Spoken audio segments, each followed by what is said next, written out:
बिस्मिल्लाहिर्रहमानिर्रहीम। अस्सलाम वालेकुम फोर्थ ईयर क्लास। क्या हाल है आप लोगों का बेटा? आज के लेक्चर में हम जो आर्टिकल नंबर 5 है नागासाकी, उसके जो दोनों क्वेश्चंस हैं उनको डिस्कस करेंगे, क्योंकि इसकी जो रीडिंग है हमने कंप्लीट कर ली हुई है प्रीवियस लेक्चर में। चलिए let's discuss the first question.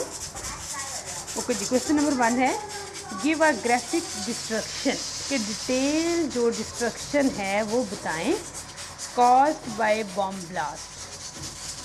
ये क्वेश्चन इस तरह से भी आ सकता है, describe the sufferings of people after the bomb blast, और what detail just the power of atom bomb. इस ऐसे को पढ़ने के बाद कौन सी ऐसी डिटेल्स इस ऐसे में दी गई हैं जिससे हमें जो एटमी बम है उसकी ताकत का अंदाज़ा होता है, और व्हाट इज़ द मॉरल और थीम ऑफ द ऐसे, कि what does the writer want to say in this article. मैकाटो इश्मेल has describe the massive destruction, कि उसने बहुत बड़े पैमाने पर डिस्ट्रक्शन को बयान किया है कॉज बाय दी बॉम्ब, जो कि एटम बम के गिरने की वजह से हुई, ड्रॉप डेट नागासाकी पर। It was quiet and inhuman mean गैर इंसानी, एंड क्रूअल एक्ट, और जालमाना अमल था, कि ये बहुत ही एक गैर इंसानी और जालमाना अमल था। It reduced the whole city of Nagasaki to rubble, कि इसकी वजह से क्या हुआ कि नागासाकी का जो पूरा शहर था वो खाक में बदल गया।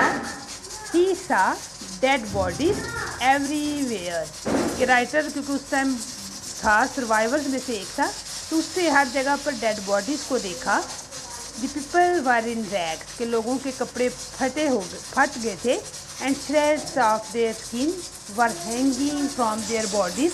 ये डिटेल्स हमने कल रीडिंग में पढ़ी थी कि उनकी जो स्किन के श्रेड्स थे वो उनके जिस्मों से लटक रहे थे। And they look like goose with vacant stare, वो और ऐसे भूत थे जिनकी आंखें जो थी वो फट पड़ी थी। The children, the women and the man, के जो बच्चे थे, जो औरतें थी और जो मैन थे, वर क्राइंग फॉर हेल्प, सारे वो किसके लिए चीख रहे थे? हेल्प के लिए। But there was none even to listen to them, लेकिन उनकी बात सुनने वाला कोई नहीं था। There was charred bodies mean burned bodies थी of man and women.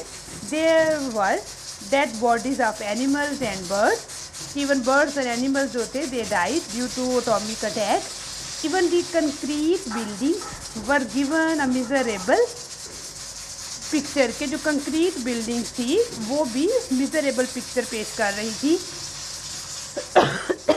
The trees, the plants and the greenery were burn to ashes, के जो ट्रीज थे, जो प्लांट्स थे, जो ग्रीनरी थी, सारी की सारी खाक में बदल गई थी।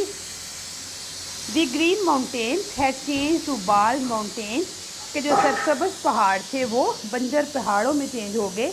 The injured were unable to move their bodies, जो जख्मी थे वो अपनी बॉडीज़ को मूव नहीं कर पा रहे थे। The entire scene was no less than that of inferno mean hell, के पूरा जो मंजर था वो दोज़ख से कम नहीं था। इट मीन कि इस एटॉमिक अटैक के बाद there were dead bodies everywhere, birds and animals were died, and even the mountains had changed into bald mountains.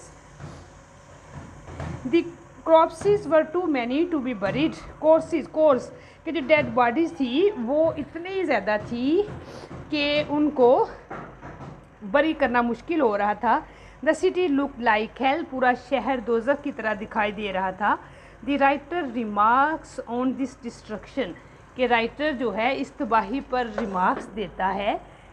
In the following remarks of the writer highlights the intensity of the destruction, कि जो नीचे वाली जो remarks हैं writer के, कल हमने ऐसे में भी डिस्कस किया था कि ये किसको एक्सप्लेन कर रहे हैं, डिस्ट्रक्शन की जो शिद्दत थी उसको। I can't get rid of the sounds of the crying women in the destroyed field, कि जो राइटर है कभी भी नहीं भूल सका उन आवाज़ों को जो कि उसने डिस्ट्रॉयड फील्ड्स में सुनी।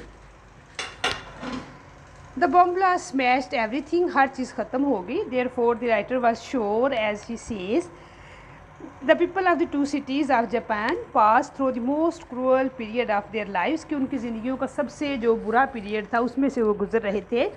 When the atomic bombs exploded and destroyed the glory of their culture, उनके कल्चर को तबाह कर दिया, and civilization को, they suffered all the pains with determination.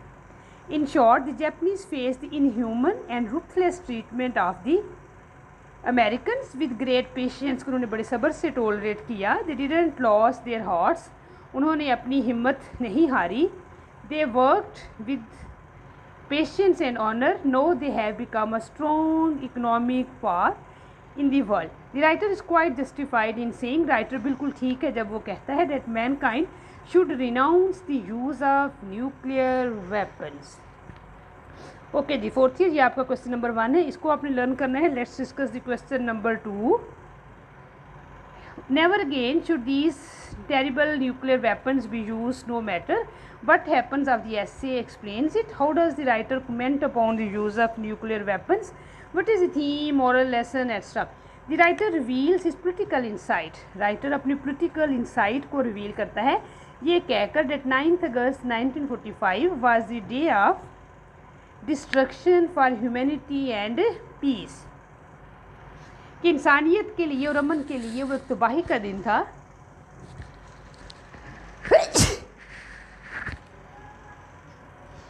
It was an irrational, बड़ा ही गैर इंसानी काम था। The writer is just in saying, writer बिल्कुल ठीक है जब वो कहता है that souls of the dead will rest in peace only when the human beings renounce the use of these weapons. He gives the theme of this his observation in the following words, कि main theme वो क्या discuss करता है, and वाली lines हैं कि never again should these terrible nuclear weapons be used, no matter what happens. Makoto Ishimura has described the destruction caused by the atom bomb dropped at Nagasaki. He gives the details of destruction as an eyewitness, क्योंकि वो उस time I witness था, उसने सब कुछ देखा था, इसलिए वो डिटेल्स देता है। It was quite an inhuman and cruel act, ये बहुत ही गैर इंसानी एक्ट था। It reduce the whole city of Nagasaki to rubbles. The writer was sitting in his room with a fellow friend, कि राइटर जो था बैठा हुआ था अपने दोस्त के साथ। When he heard the sound of bomb blast, he lost his senses and got severe injuries, कि उसे भी शदीद जो थे वो ज़ख़म आए।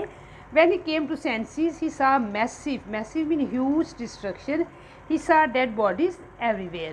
The children, the women and the men were crying for help, but there was none even to listen to them. There were charred bodies, dead bodies थी of men and women. There were dead bodies of animals and birds. All the plants and leaves of the trees were lost. सब कुछ ख़त्म हो गया. The green mountains had changed to bald mountains. Similar question है, दोनों को अच्छे तरीके से रीड कर लें ताकि आपकी ये कम्प्रीहेंसिव सी आपके पास एक लर्निंग सामने आ जाए। The people of the two cities of Japan pass through the most cruel period of their lives when the atomic bombs explode. Okay, जैसे फोर्थ ईयर, ये देखिए थोड़ा सा रिपीट ही हो रहे हैं क्वेश्चन, तो आप लोग दोनों को रीड करना और अच्छे तरीके से इसको लर्न करना। आगे साथ में आज आप लोगों को इडियम्स भी नहीं दूंगी, आप लोगों ने इन्हीं 2 क्वेश्चंस को पढ़ना है। और अगर क्वेश्चन नंबर 2 जो है इसको अच्छे तरीके से लर्न कर लेना। जो क्वेश्चन नंबर 2 है, जब मैं डिस्कस कर रही हूँ, इसमें जो लिखा हुआ है देखिए, they work with patience, sweet are the uses of adversity. To conclude the writer gives the theme of his observation that we should never again use terrible nuclear weapons at any cost, कि हमें किसी भी कीमत पर इनको use नहीं करना चाहिए। कि जो राइटर ने नागासाकी में क्या एक्सप्लेन किया है कि उसने फर्स्ट ऑफ ऑल तो उसने जो डिस्ट्रक्शन देखी उसकी डिटेल्स दी हैं, फिर उसने कमेंट्स भी दिए हैं। उस सबसे जो मोस्ट इम्पोर्टेंट बात वो क्या कहना चाह रहा है कि कभी भी न्यूक्लियर वेपन्स का दोबारा इस्तेमाल नहीं करना चाहिए, चाहे कुछ भी हो जाए। ओके जी, क्वेश्चन नंबर 2 को बेटा आप लोग अच्छे तरीके से लर्न कर लेना, क्वेश्चन नंबर 1 को ज़रा रीड कर लेना। तो कल आप लोगों का मैं लेक्चर नहीं लूँगी, हमारे फर्स्ट जो 5 आर्टिकल्स हैं, एसेज हैं, हमने वो ख़त्म कर लिए हैं।